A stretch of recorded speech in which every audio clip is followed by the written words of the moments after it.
Hi, Caleb with Brownells here, and in today's quick tip, I'm going to be showing you how to install the Forward Control Designs RHF, or Railed Handguard Forward Controls.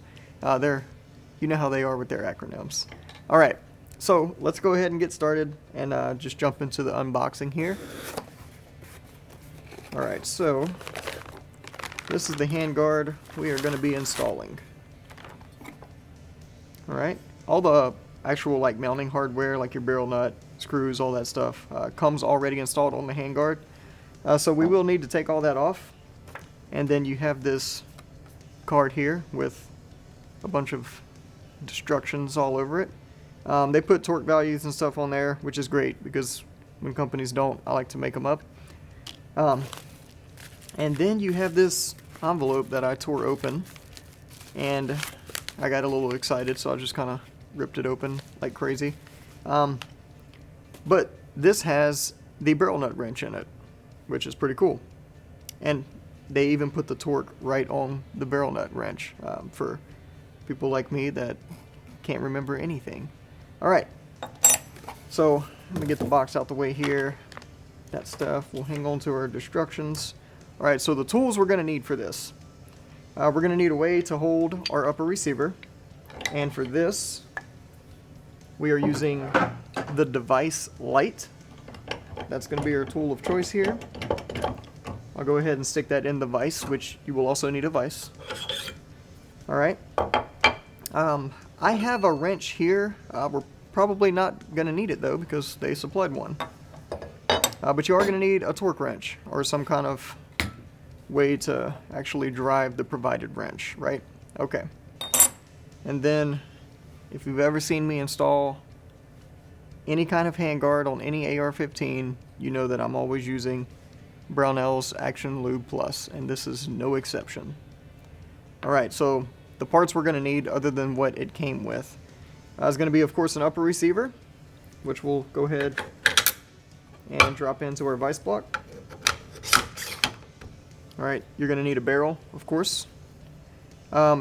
A muzzle device at some point. We're not going to install that here just yet, but you will need a muzzle device. And, of course, a gas block. So the gas block we're using here is the rifle speed adjustable gas block because we're doing a future video on this, so we're going to go ahead and get that set up on this gun. Alright, so let's get started. What we're going to do first, I'm going to open up our Action Lube Plus. I'm going to take a dab of that and put it on our barrel extension here. Alright. I'm going to put a little bit on that front shoulder. And I'm just going to twist it around in the upper receiver shank a little bit here just to spread that lube around. And then seat the barrel with the indexing pin facing the 12 o'clock. I'll show you what that means here.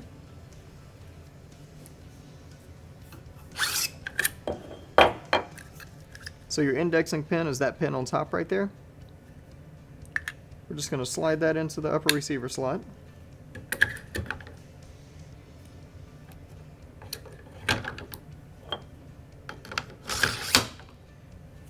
And the next step is to install the barrel nut, but we need to disassemble this first. Alright. And other tool that I didn't mention here. For my drivers, I am using the Fix-It Sticks Field Armor Kit. We'll grab a 9/64 hex driver. And we'll just unscrew these two bolts here.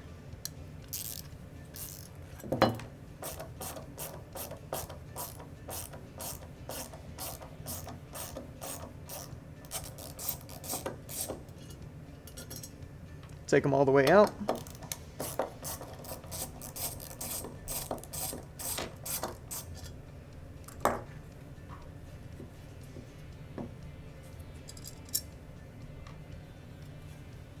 And as you can see, one side of the block fell off. And we will need to get this other one out. It's a little stuck in there. We'll just come in from the other side and use the tool to push it. There we go. And then now our barrel nut will fall right out. And this handguard has a bit of meat on it, but it is still relatively lightweight. And the barrel nut they're using is a super lightweight barrel nut as well, which is awesome. All right, now these two blocks that fell out, as you can see here, there we go. There's a groove that sticks out right in the middle here. Let me use a pointing tool. That's what actually locks in to this groove on your barrel nut to keep everything nice and solid. So you got clamping force, and then you have that indexing point. So really, really solid handguard design. All right, now that we have that taken off, we can take our barrel nut, again with the Action Lube Plus. We are just gonna put some on our threads, as you can see. A little bit goes a long way. You don't need to coat all the threads. Just put it on one section, and as we screw it on, it'll spread out. Then we'll screw on our barrel nut by hand, as tight as we can get it with hand here. All right, that's nice and tight. So the barrel nut doesn't have to index at any particular point, which is nice. So we can just torque it, not have to worry about, where it lands. We'll still be able to clear it with our gas tube, no problem. All right, so we want to go 50 foot-pounds. See, I already forgot, so it's good they wrote it on there. We'll slide this over, set it on there, take our torque wrench, 90 degrees to the wrench that is provided. That's a pretty snug fit. Let's see here.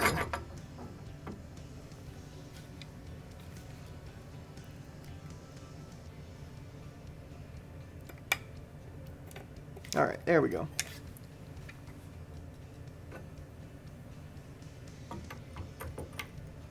All right. No, 50 foot-pounds.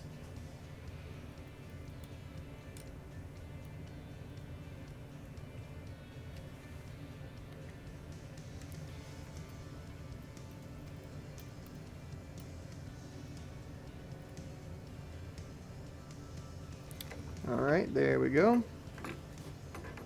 We'll pull this off here.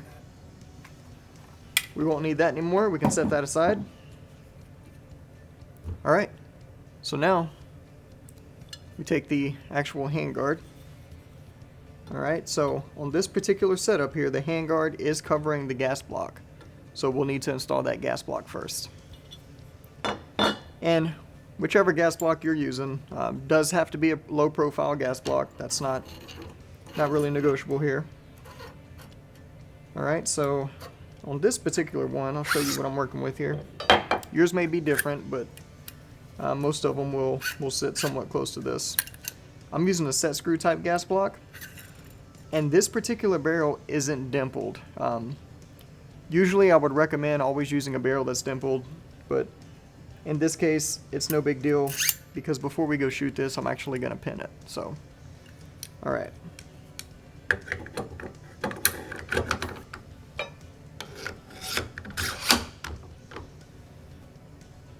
All right, so from here, take a 3/32 driver.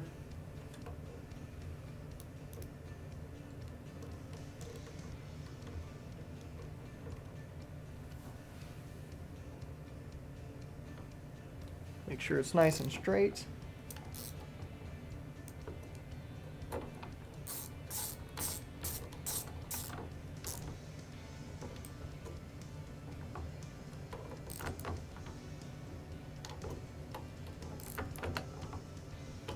Alright, those are nice and snug. Now we can take the handguard and slide it over that gas block. And then those anti-rotation tabs on the handguard will slide right over that receiver, just like that. Alright. Now we can take these blocks, and so one end of this, I could just kind of pay attention to these blocks here, you can kind of see. So one side is threaded to receive the end of the screw, and then the other side is not. So we'll take our threaded side, and I'll put that on my side. I'm just going to slide it into the slot here. you're not missing anything. I'm going to show you. We're doing the exact same thing with this one. Let me do this so you guys can see. We'll just set it in there. Alright, so since the threaded side is on my side, I'm going to take the screw and insert it from the opposite side. And I'm just going to get that one started. Then take the other one and tighten that down.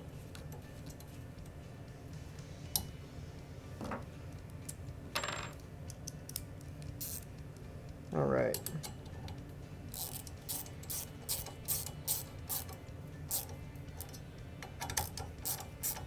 Getting those nice and snug. So the torque on these is going to be 45 inch-pounds according to the instructions here. All right, looks like we were following that pretty good, so we'll set that aside.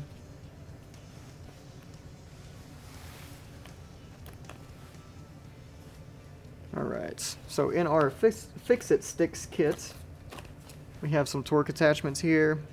This one will get us to that 45. We'll just install this on our tool. Actually, we'll do it like that.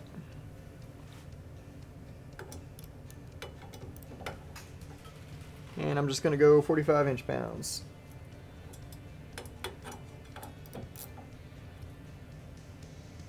And this will obviously be a little bit different of a process depending on what torque driver you're using.